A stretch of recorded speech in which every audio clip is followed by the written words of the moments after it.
አንድ እስኪ ልንገራችሁ። ወላሂ በጣም የሚገርመኝ ታሪክ ነው። ዑመይር የሚባል ሰው ነበር በነብዩ ሰለላሁ ዐለይሂ ወሰለም ዘመን መካ ላይ ነው። ከበድር ጦርነት በኋላ የበድር ጦርነት የመጀመሪያው ጦርነት ነው። ሙስሊሞች ድል ያደረጉበት ያሸነፉበት የሆነ ጦርነት ነው። በርካታ ከሃዲያኖች ተማርከዋል፣ ተገድለዋል። አልደረሱባቸውም። ራሳቸው ናቸው መጥተው የተዋጓቸው፣ ግን አሸነፏቸው። የዛኔ ያ ጦርነት ተአምራዊ የሆነ ጦርነት ነበር። ሙስሊሞች ገና 300 አካባቢ ነበሩ። ከሃዲያኖች በሺህ የሚቆጠሩ ነበሩ። ያቻው ሙስሊሞች የዛኔ ገና መሳሪያ ምናምን ዝግጅት አላደረጉ። ከሃዲያኖች የመሳሪያ አይነት ሁሉ አላቸው። ፈረስ ይዘው፣ ግመል ይዘው፣ የእግረኛ የሌለ የለም። እንደሚያሸንፉም እርግጠኛ ሆነው እንዳለ ለመጨፈር ሴቶቻቸው ሁሉ ተከትለው መጥተው ነበር ከመካ ቁረይሻውያኖች። ያቻው ድል እንደሚያደርጉ እርግጠኛ ሆነው ከድል በኋላ ድሉን በቃ ደስታውን ለማሳለፍ ብለው ይህ ከበሮ ምናምን እንዳለ ይዘው መጥተዋል። ምግብ ሁሉ ይዘው መጥተዋል። ሴቶቻቸው ሁሉ መጥተዋል። ምንም የሚያጠራጥር ነገር የለንም እናሸንፋለን ብለው ጦር ሜዳው ላይ ሲታዩ ጊዜ ሜዳው ላይ ቀረቡ። ሙስሊሞች ከዚህ ናቸው፣ ከሃዲያኖች ከዚያ ናቸው። 300 ለ1000 ምናምን ሰራዊት፣ በዚያውም ምንም አይነት ያን ያክል የተሟላ መሳሪያ ሳይኖራቸው።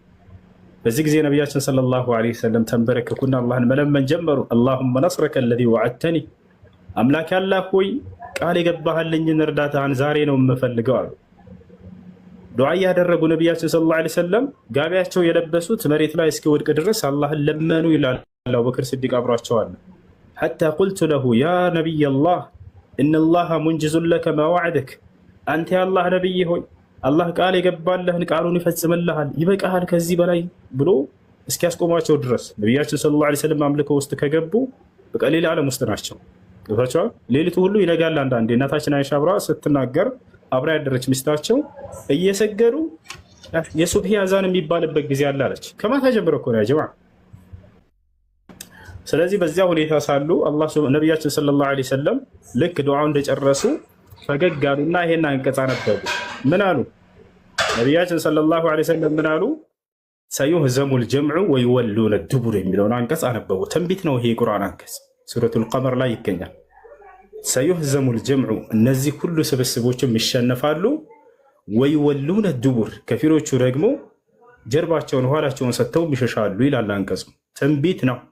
ድል እንደሚያደርጉ እየተናገሩ ነው። የነቢይነታቸው ማረጋገጫ ነው። አንድ ነቢይ ትንቢትን ተናግሮ ያ ትንቢት በተናገረበት መሰረት መፈጸሙ ትክክለኛ ነቢይ መሆኑ ማረጋገጫ ነው።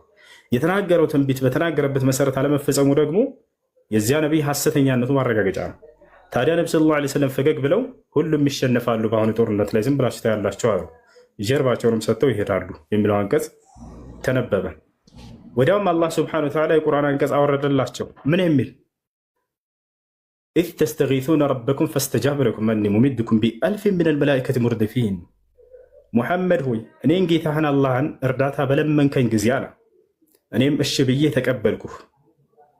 እኔ አንተንና ሰራዊቶችህን አስከተዬ 1000 የመላእክት ሰራዊቶችንም እንደማስከትልልህ ቃል ገባሁልህ አላቸው። 1000 መላእክቶች ከሰማይ ጅብሪልና ሚካኤል ሰራዊቶቻቸውን ይዘው ወረዱ፣ አብረዋቸው ሊዋጉ ማለት ነው። ምክንያቱም እነዛ በሺዎች የሚቆጠሩ ናቸው፣ እነዚህ ገና 300 ናቸው። የማይመጣጠን ቁጥር ነው። ከዚያ ጦርነቱ ተካሄደ፣ እንዳሉትም ተፈጸመ። ተሸነፉ እነዚያ ከሃዲያኖች። የተወሰኑት ይሸሻሉ ጀርባቸውን ሰጥተው ተብሎ ነበር አይደል አንቀጹ ላይ። የተወሰኑት መሸሽ ጀመሩ። ከዚያ ማረኳቸው፣ ያዟቸው፣ ተማረኩ። መዲና ላይ ወሰዷቸው። ከሃዲያኖችም የቀሩት ያመለጡት ወደ መካ ሄዱ። በዛ ልባቸው በጣም ተሰብሯል ከሃዲያኖች። ከመካከላቸው አንደኛው ዑመይር የሚባለው ከሃዲ ነበር። ሶፍዋን ከሚባል ከሃዲ ጋር በጣም ታላላቅ ናቸው፣ ጀግኖች ናቸው እነዚህ። በካዕባ አጠገብ ተቀምጠው ሳሉ እባክህ ዑመር አንዴ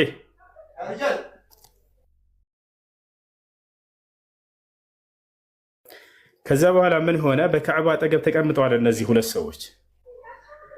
ነቢያችን ሰለላሁ ዐለይሂ ወሰለም ደግሞ መዲና ናቸው። ምርኮኞቻቸውን ይዘዋቸው እዛ ተቀምጠዋል። የተማረኩት እዚያ ናቸው። ታዲያ በኢስላም ከተማረከበት አንድ ከሃዲ የተማረከበትን ቤተሰብ ገንዘብ ከፍሎ ሂዶ ነፃ ማውጣት ይችላል። ያ ምርኮኛ ጫፉ አይነካም በኢስላም። ታበላለህ፣ እንዳውም ታጠጠዋለህ። ገብታችኋል አይደል? ከማረክ በፍጹም ጫፉን አትነካም። የተማረከበት ቤተሰብ ካለ መጥቶ ይወስዳል። ያን ለማድረግ አልቻለም ዑመይር። ዑመይር እና ሶፍዋን አብረው ተቀምጠው ሳሉ ካዕባ ስር ምን አለ ዑመይር እዚያ ላሉ ሰዎች እንዳው እኔ ማነው ሙሐመድን የሚገድል ሂዶ ለብቻው ተደብቆ እንደምንም እንደሰላይ ሆኖ ተጠግቶ ምናምን ገድሎት የሚመጣ ምናምን ሲባል ዑመይር ምን አለ እኔ ብድር ባይኖርብኝ ኖሮ እነዚህን ህፃናት ቤተሰቦቼን እንዳው ባይኖሩብኝ ኖሮ ሙሐመድን ሄጄ ገድየው መጣ ነበር አለ። ሶፍዋን ምን አለው? ሁለታቸው ብቻ ናቸው፣ ልብ በሉ እያወሩ ያሉት ሁለታቸው ብቻ ናቸው፣ ሌላ ማንም ሶስተኛ ሰው የለም። ሶፍዋን ምን አለው ለዑመይር? ዑመይር ሆይ አለው እኔ ያለብህን ብድር እከፍልልሃለሁ፣ ቤተሰቦችህንም የሆነ ነገር አደጋ ቢደርስብህ አንተ እዚያ እርሱን ለመግደል ሄደህ እኔ እዚህ ምትክ ሆንልሃለሁኝ፣ አብሽር በእኔ ጣለው፣ እሱን ብቻ ሄደህ አንተ ሙሐመድን ገድለህን አለው። እሺ አለ። ሰይፉን አመጣ፣ ፈረሱን አዘጋጀ፣ ቀጥታ ከመካ መዲና ሄዶ ገድሏቸው ሊመጣ ተደብቆ ማለት ነው። ሰይፉን መርዝ ቀባሁት አለ። ራሱ ነው የነገረው። ከሰለመ በኋላ ነው ይሄ ሰሃባ እየተናገረ ያለው። ቀባሁትና ሄድኩኝ አለ። ቀጥታ መዲና ደረስኩኝ አለ። መዲና እንደደረስኩኝ ሰሃቦች አዩኝ አለ። የመካ ሰዎች ናቸው ስደት ያደረጉ፣ ያውቁታል። ለኢስላም በጣም ኃይለኛ ጥላቻ እንዳለኝም ያውቁ ነበር አለ። በጣም አማኞችን አዛ ካደረግኩት መካከል ነኝ አለ። እነ ዑመር ወዳው እንዳዩኝ መጣ፣ ይሄ የኛ ጠላት፣ የኢስላም ጠላት፣ የአላህ ጠላት መጣ። ደግሞ ምን ፈልጎ ይሆን ምናምን ብዬ ስናገር ከዚያ በኋላ ነቢያችን ሰለላሁ ዐለይሂ ወሰለም ራቅ ብለው አይተዋል አለ። ዑመር ሆይ አሉት ተወውና ወደ እኔ ይምጣ አሉኝ አለ። በጣም ደነገጥኩኝ አለ ዑመር። ሰይፋቸውን ይዘዋል እኮ ሰይፉን ይዘዋል ሰውየው። ነቢያችን ሰለላሁ ዐለይሂ ወሰለም ተወውና ወደ እኔ ይምጣ ላኩት ብለው ተናገሩ። እርሳቸው ድንኳናቸው ውስጥ ተቀምጠዋል። ከዚያ በኋላ መጣ። ሰይፉን ተቀበሉትና ሰሓቦች ከነቢ ሰለላሁ ዐለይሂ ወሰለም ጋር ከመግባቱ በፊት ከነፈረሱ ውጭ ላይ አስቀመጡት። ክርስቶስ ኢየሱስ የነበረው ሐሳብ በእናንተ ዘንድ ደግሞ ይሁን። እርሱም በእግዚአብሔር መልክ ሲኖር ሳለ እግዚአብሔር ጋር መስተካከል መቀማት እንደሚገባ ነገር አልቆጠረውም ይላል። ሁለተኛ እዛው ልድገምልህ ወደ ቆላስይስ ምዕራፍ 2 ቁጥር 9 በእርሱ የመለኮት ሙላት ሁሉ በሰውነቱ ተገልጦ ይኖራል ይላል። በእርሱ የመለኮት ሙላት ሁሉ በሰውነቱ ተገልጦ ይኖራል። ስለዚህ ጳውሎስ መጥቶ ኢየሱስ አምላክ ነው እያለ ነው አይደል? ኢየሱስ ጳውሎስ መጥቶ ኢየሱስ አምላክ ነው። እሺ ኢየሱስ ክርስቶስ ነው አምላክ ነው ብሏል? ብሏል። የቱ ጋር ነው ያለው?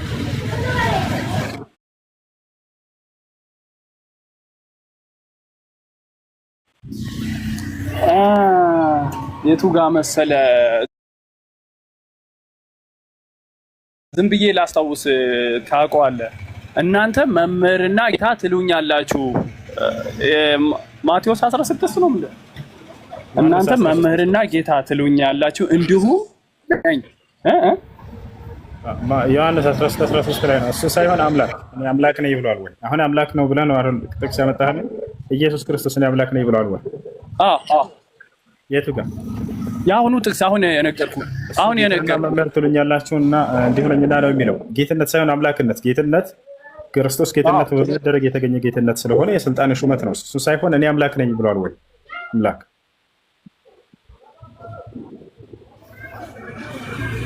እሺ፣ የቤት ስራ ይሁንልኝና ይሄ አስረዳኝ። ስለዚህ እንደ ሲኮር ጳውሎስ ሐሰተኛ ነው ማለት ነው። የክርስቶስን ትምህርት ሳይሆን አዲስ ትምህርት ነው ይዞ የመጣው። አይስማማም። እሱን የሚስማማ የክርስቶስ ትምህርት ሄደን ስንፈልግ አናገኝም። ስለዚህ ጳውሎስ ሐሰተኛ ነው። አዲስ ትምህርትን ይዞ የመጣ ሰው ከክርስቶስ በኋላ ይሄ ሐሰተኛ ነው የሚሆነው። እኛ ከሰበክንላችሁ ወንጌል ውጭ ሌላ የሰበክላችሁ ግን የተረገመ ይሁን የሰማይ መልአክ ቢሆን ይላል መጽሐፍ ሲናገር።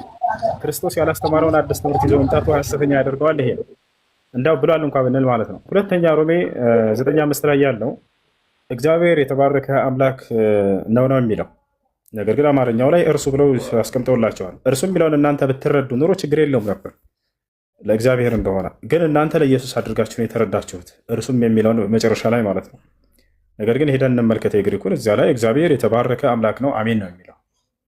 ስለዚህ እግዚአብሔርን ነው የተባረከ አምላክ እያለ ጳውሎስ እየተናገረ ያለው። እሺ ክርስቶስ ምንድን ነው ከተባለ ልክ እንደ ሰዎች ነው፣ እንዳለፉት ከአባቶች መጣ ብሎ ነው እዛው ከሰዎች ጋር ነው የመደበው እንጂ ከአምላክ ጋር አይደለም ጳውሎስ ራሱ። እሺ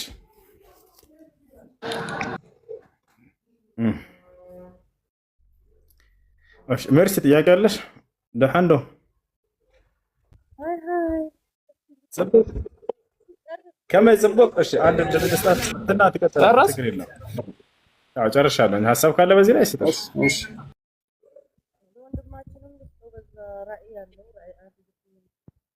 ደሃንዶ ጽብቅ መርሲ። እሺ መርሲ ክርስቲያን ነሽ አይደለ? የክርስቶስ ወታደር ነሽ? ሰራዊት መርሐባ። እሺ ድምፅሽ አይሰማም ግን ቀረብ በይ ስልኳን 1-5 ሜትር ተጋቢ።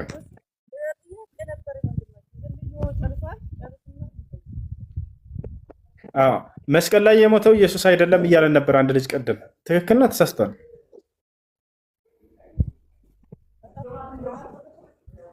አምላክ አልሞተም መስቀል ላይ አለ።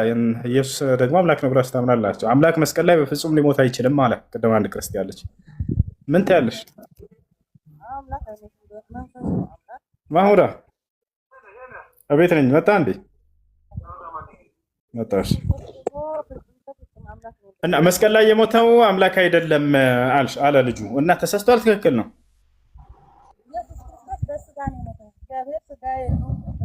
ጥያቄው ነው አዳምጪ። መስቀል ላይ የሞተው አምላክ ነው አይደለም?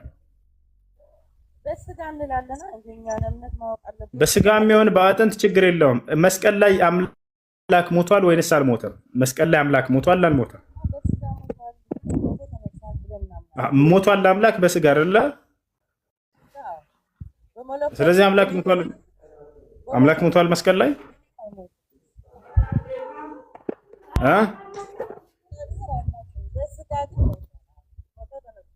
አልሞተም ነው የምንለው። አሁን ሞቷል ነው የምንለው። አምላክ በስጋ ሞተ ብለን እናምናለን። በመለኮት ግን አላሁ አክበር። አምላክ በስጋ ሞተ።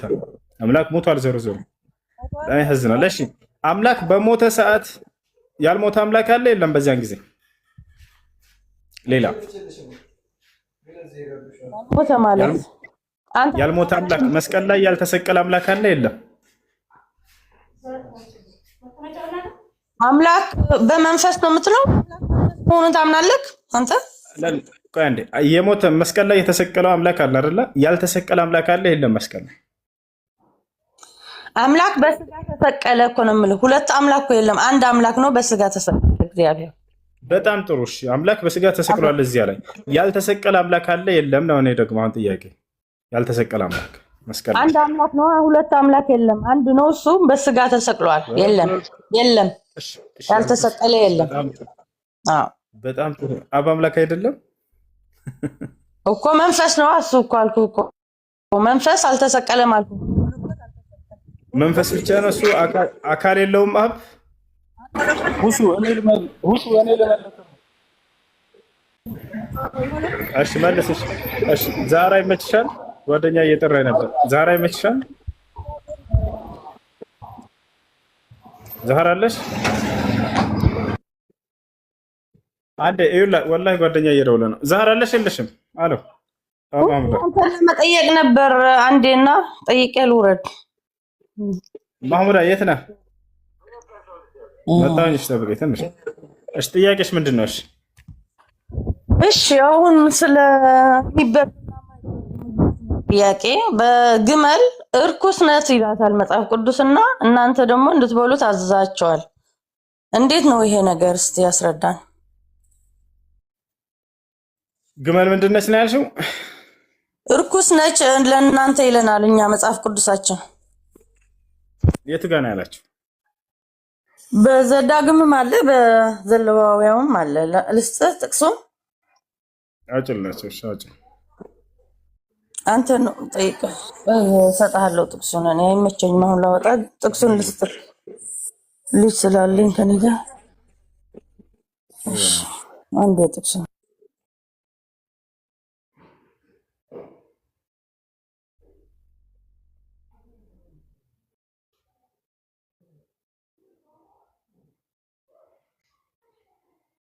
ዘዳግም 14:7 1 ምንድን ነው?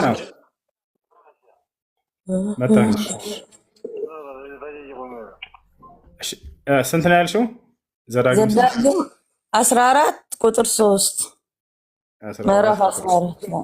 አንድ ዘሌዋውያን ማውጣለሁ። እርኩስን ነገር ሁሉ አትብላ። የምትበሏቸው እንስሳቶች እነዚህ ናቸው: በሬ፣ በግ፣ ፍየል፣ ዋላ፣ ሚዳቋ፣ የበረሃ ፍየል፣ አጋዘን፣ አጭ። አጭ ምንድን ነው? እንጃ አማርኛው እኔ ብዙ አይደለሁም። እስቲ ንገረን አጭ ወይም በትግርኛ ላንብበው። በራእይ ላይ ድኩላ። እሺ ከእንስሳቶች ሰኮና የተሰነጠቀውን ጥፍሩም ከሁለት የተከፈለውን የሚያሞሰካውንም እንስሳ ሁሉ ትበላለህ። እዚህ ጋር ግመል የሚል የለም ወገናችን። እኔ ላንብብልህ። ቆይ ያነበብ ነው ገበል ላውጣልህ። በቃ ላውጣው ላውጣላችሁ። ከሌለ ላውጣላችሁ። ኢጅማዕ ማነው መቀጠል የሚችል? ማነው መቀጠል የሚችል ሰው አለ? ዛህራ አልተሸጠሽም። በቃ ልሂድ ይዤው ስልኩን ልሂድ። ችግር የለውም። በቃ ገመልም ይላል እኮ እንዴት ገመል አይልም ትለኛለህ? በሰዓት አነበብከው ወይም ቆይ ቪዲዮ ልክፈትላችሁ። እሺ እኔ ስለማይመችኝ ነው እንጂ ኦኬ።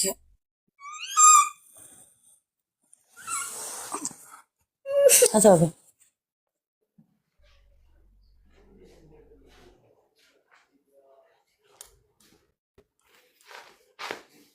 ያ ሰላም በትልቅ አለ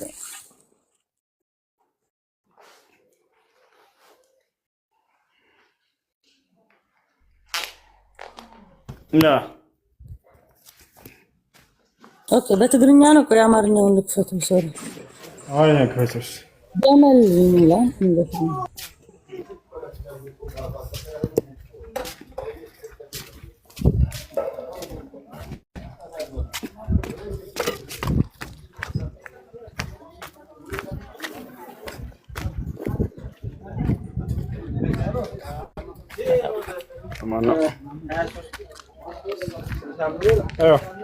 درسكني يا اسفل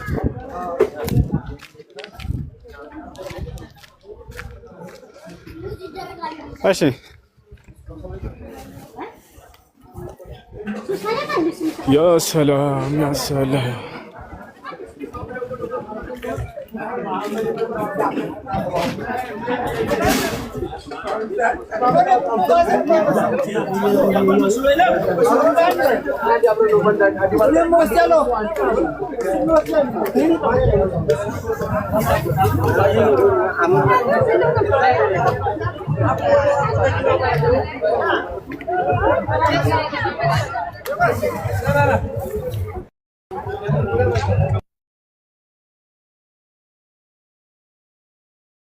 ግመል አልታየህም ወንድማችን? ይሄን ግመልን ጥንቸልን ይላል። የማይበሉ እርኩስ የሆኑ እንስሳታት የማይበሉትም ግመል አለ እዚህ። ግመል እናንተ ደግሞ እንድትበሉት አዛችኋል። እንዴት ነው ይሄ ነገር? የኔ ጥያቄ አይልሽ እንደዛ ምን የለም ግመል ምናምን የሚል የለም መጽሐፉ ላይ እያየሁ እኮ እንዴ ምን ነው ትክዳለህ እንዴ ወንድማችን? ወላ ሳይሽ ይኸውልሽ ደስ ይላል። ሳይሽ ኦኬ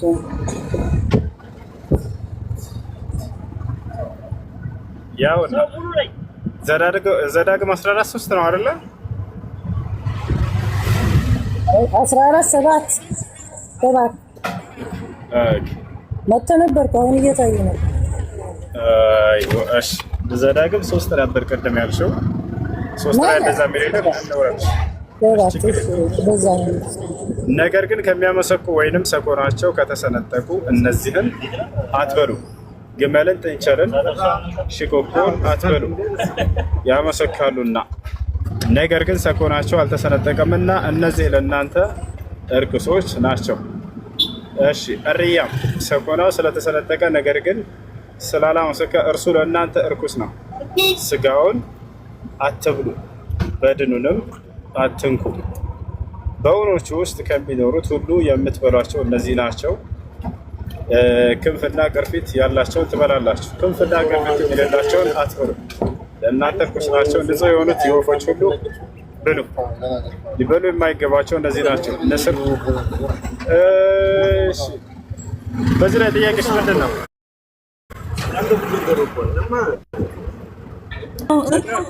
አሁን እርኩስ ትበላላችሁ ነው?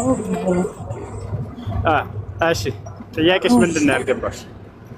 በክርስትና እነዚህ አይበሉም፣ በእናንተ ይበላሉ ነው ጥያቄሽ?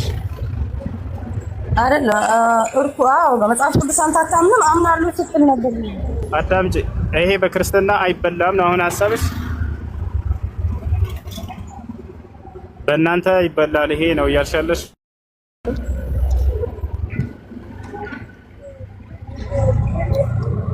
ይሰማሻል?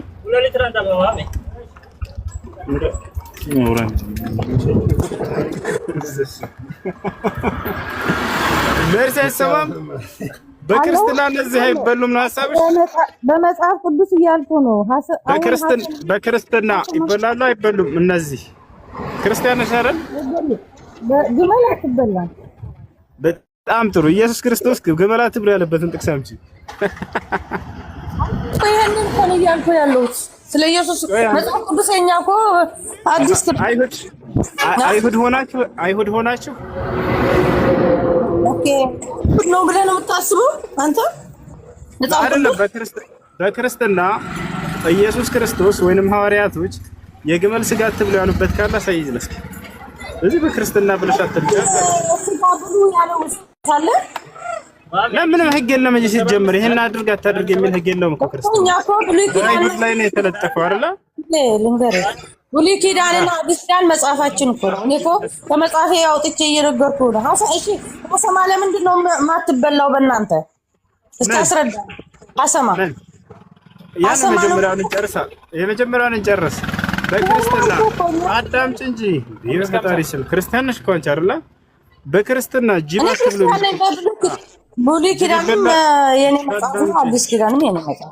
ጅብ ይበላል አይበላም? በክርስትና ጅብ የሚበሉና የማይበሉ እንስሳታት ነግሮናል አምላካችን በመጽሐፍ ቅዱስ። በጣም ጥሩ። ጅብ አይበላም እግራቸው እንዴት እንደሆነ ጅብ አይበላም ያለበት እኮ አንብቦ እግሩ እንዴት ነው?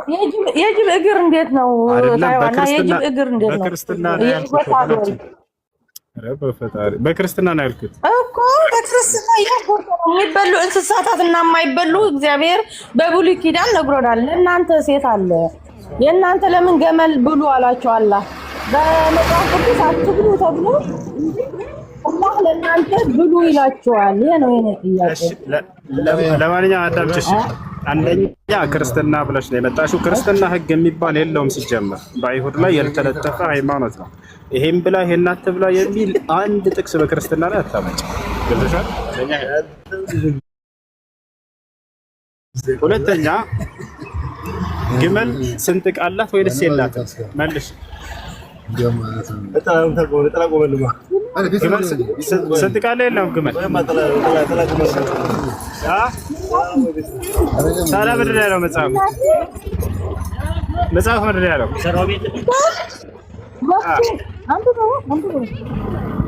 በጣም ጥሩ።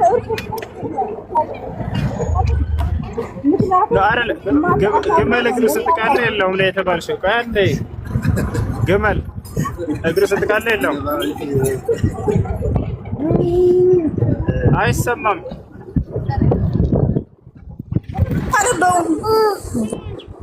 እኮ ያው እና ቁጥር 7 ላይ ያው ነገር ግን ከሚያመሰኩ ወይንም ሰኮናቸው ከተሰነጠቀ እነዚህን አትብሉ ይላል። ይሻል ከነዚያ መካከል ግመል አለ።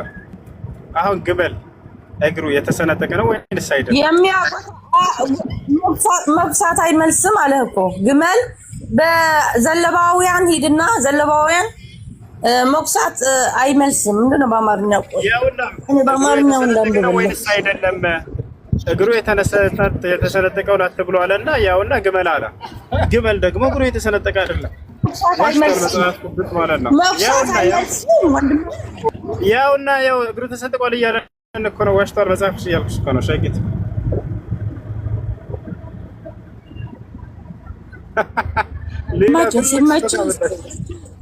ያውና ያው ፍትህ እግሩ የተሰነጠቀ ነው አይደለም? ግመል በቃ የግመል እግር አምጣለሽ አልኩህ እኮ እግሩ እርኩስ ነች የተባለች ለምንድን ነው እዚህ ጋር ወደሱ እንመጣለን። ግን እግሩ የተሰነጠቀ ብሏል። የግመል እግር ተሰንጥቋል አልተሰነጠቀም? የተሰነጠቀ ብቻ አይደለም። ከላይ አንብበውና ሞክሳት የማይመልስ ይላል። ነገር ግን ከሚያመሰኩ ወይም ሰኮናቸው ከተሰነጠቀ አትብሉ አለ። እነርሱም አለና ግመል አለ። ያው ግመል እግሩ ተሰንጥቋል አልተሰነጠቀም? ግመል ሞክሳት ወይ አንብብልህ። ነገር ግን ከሚያመስኩ ወይም ከሚያመስኩ ምን ማለት ነው? ወይም ከሚያመስኩ ምን ማለት ነው? በአማርኛ ማመስከት ፍየልም ያመሰካል፣ በግም ያመሰካል። እንደውም እዚህም ላይ ራሱ መጽሐፍ ግመል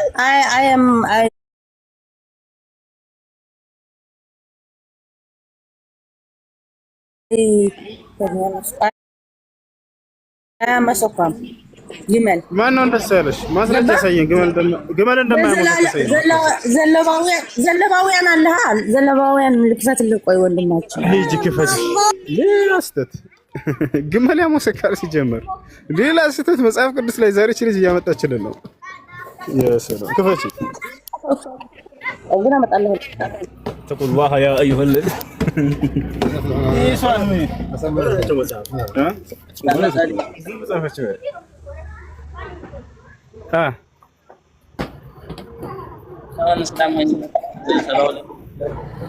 ምን አልከኝ? ክርስቲያና ጥያቄ ነው። እሺ ለምን ክርስቲያን ሆንክ? እግዚአብሔር ክርስቲያን ሁን ብለዋል። እያዳመጡኝ ኡስታዝ ዘለባውያን 11 እስከፍትልኛለህ ወንድማችን። ጨርሼ ልውረድ ነው። ችግር የለውም አንብቢው። እሺ ለምን? እሺ 11 ምዕራፍ 4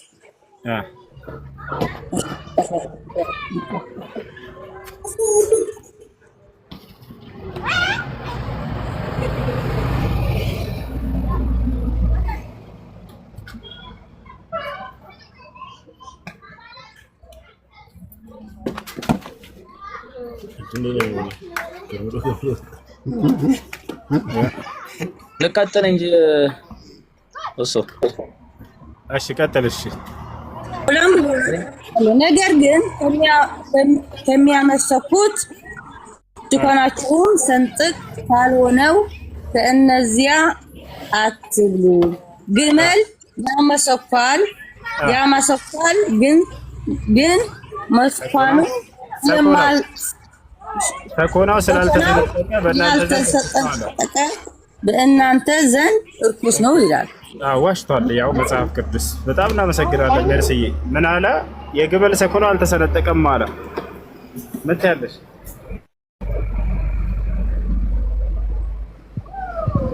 ላምጣልክ አውጥልንሽ። እሺ እስከዛ ጥያቄ ምንድን ነው? ቢራክሊቶስ ግመል ተሰንጥቋል አልተሰነጠቀም? አውጭልን ማስረጃ። የግመልን እግር ቆይ ላምጣልህ በፎቶ አድርጌ። እሺ እስከዛ ሌላ ሰዎችን እናስተናግድ። ቢራክሊቶስ ጥያቄ ምንድን ነው? ወይንስ እኛን ጠይቀህ? ክርስቲያን ነህ አይደለ? አይ ጥያቄ ልጠይቅ ኡስታዝ። ጥያቄ ምንድን ነው? እኔ አሁን እስላም ሆኜ ስሞት 72 ሚስት ነው በጀነት የማገባው። ረሱል ስንት ነው የሚዳሩት? እሱ ዲያቆኖች ያስተማሩ ውሸት ነው። 72 ሚስት የሚለው ውሸት ነው። ላሳየህ ማስረጃ። አይ ውሸትማ አይደለም፣ እየነገሩን እኮ ነው። እየቤቱ ውሸት ካልሆነ ክርስቲያኑ ያገባሉ እያሉ ነው የሚሞክሩት። ማስረጃ ሙስሊሞች በገነት 72 ሚስት ያገባሉ የሚለውን ከፍታስ ሁሉም ሙስሊም በተለይ ወሃብዮቹ እንደሚያገቡ ነው። 72 ያለህ ድልንስተ ወይንስ እንደ ዲያቆኖች ጭላጭን ተዘርከርከለ? አልሰልምም ሚስት ከሌለም አልሰልምም። በቃ ቻው ታዘለ ሄድና እንጨትህ ላይ ስገድ። ለእንጨትህ ስገድ።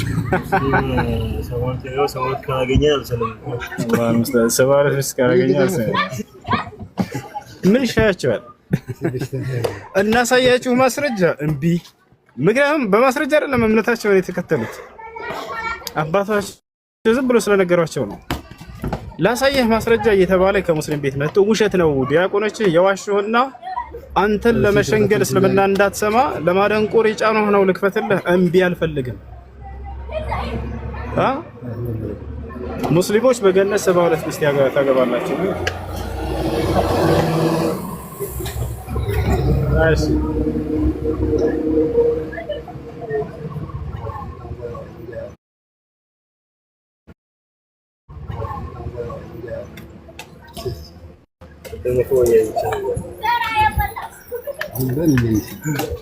يا سلام يا سلام يا سلام. ايش يا جماعه وجه لا بهلا قبل ان شاء الله. السلام عليكم.